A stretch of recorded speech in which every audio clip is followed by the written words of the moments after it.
intravensko injekcijo lahko vsak. Vsaka urgenca. Se dogaja na internističnih prvih pomočeh dobijo to in v nevroloških urgencah. Rezultate že imate v bistvu ljudje pacijenti, ko se bližno natančno ponavljali, kako se je skrašal ta čas? Imamo že tudi zelo, recimo znotraj naše urgence se je čas skrašal, govorim takrat, ko je prišel k nam v hišo, pa do zdravljenja je zdaj v bistvu okrog 31 minut. Bavarski model ima znotraj hiše 25 minut. Finski pa smo samo 15, od prihoda v bolnico do začetka zdravljenja. Ampak ta organizacija je bolj drugačna.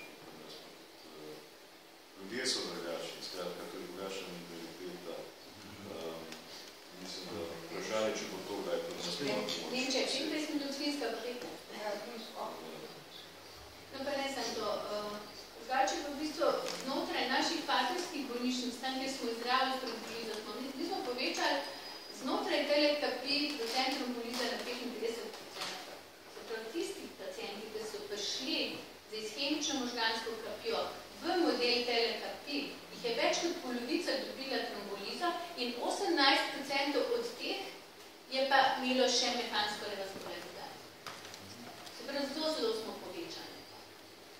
Tako da v Sloveniji pričakujem, da bomo zdaj imeli vsaj iz teh slabih 3%, smo že dvignili na 12%. Prej smo mi po umrljivosti, kje smo mi v evropski preveljava? Smo kar visoko.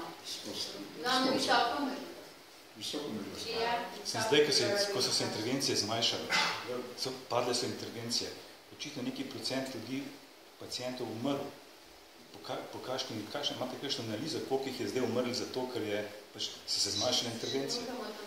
Bomo naredili tudi to analizo. Nekdo mora biti verjetno odgovoren, če so se intervencije zmanjšale. Jaz bi vprašal. Nedavno sem bil v bolnici in sem tam slišal razgovor, bom zelo kratek.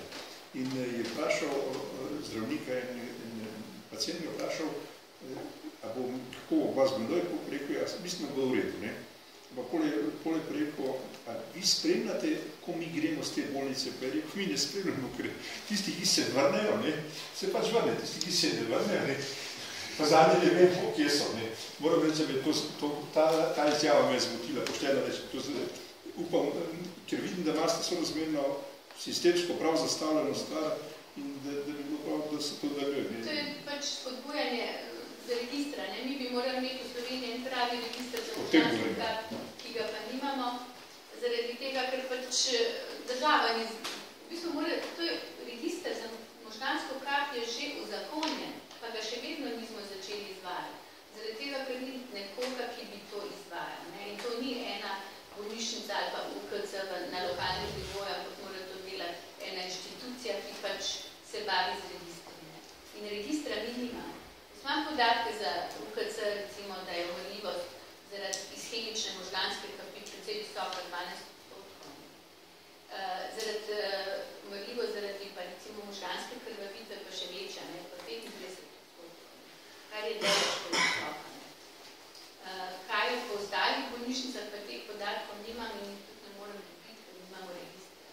To je tisto, kar je zdaj v bistvu tudi evropska iniciativa, ta evropski organizacija za možgansko kap začela spodbujati, da bi vse, tudi vzhodne pa srednje evropske države, enoten register implementirale tak zelo preprost, ki je zdaj že v bistvu implementiran za trombolize na evropskem nivoju in je tudi dosegljiv za neko kodo oziroma neki passwordom na računalniku in da bi vsi ta enostaven register po celi Evropi delali, bi imeli enotnega, bi lahko primerjali. To je praktično zdaj v Glasgowu aprila meseca bil ta sklep in zdaj bomo morali začeti to izvajati, ampak je pa vprašanje, to je pa treba tudi politične volje. To je politika pomeni. 150 konzultacij ste mi nekaj mesecem videli. Koliko je dober izplen? To sem povedala. 25% je tromboliz od recimo vseh uspešnih pa še nimamo. Teh podatkov pa še nimamo. Koliko je uspešnih tromboliz se pa ve, ne? Iz statistike, več kot 30%. To pomeni, če jih je bilo 70 mesec, če so konzultacije upadle, verjetno nimate podatka za 70 konzultacij, ki bi sicer lahko bile, ali so uspešne ali ne, oziroma smrtne, ali pa ne bi bili. Jaz bi tako povedala, ne? Da splošno velja, da pacienti, ki doživijo možgansko kap, 1/3 je smrtnih, 1/3 je doživijo invalidnost, 1/3 podprednih.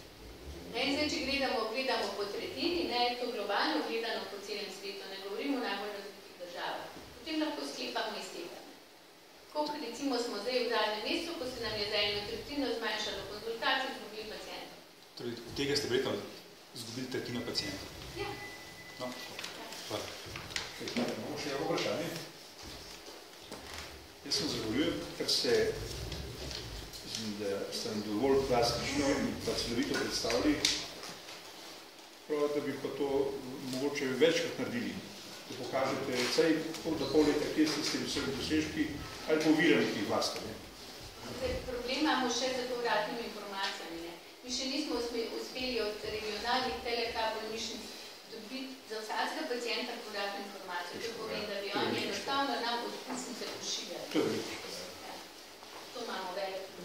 Ampak zdaj bomo našo strokovno sodelavko tako deleč spravili, da bo čisto vsakega pacienta vsak teden klicala. Hvala lepa.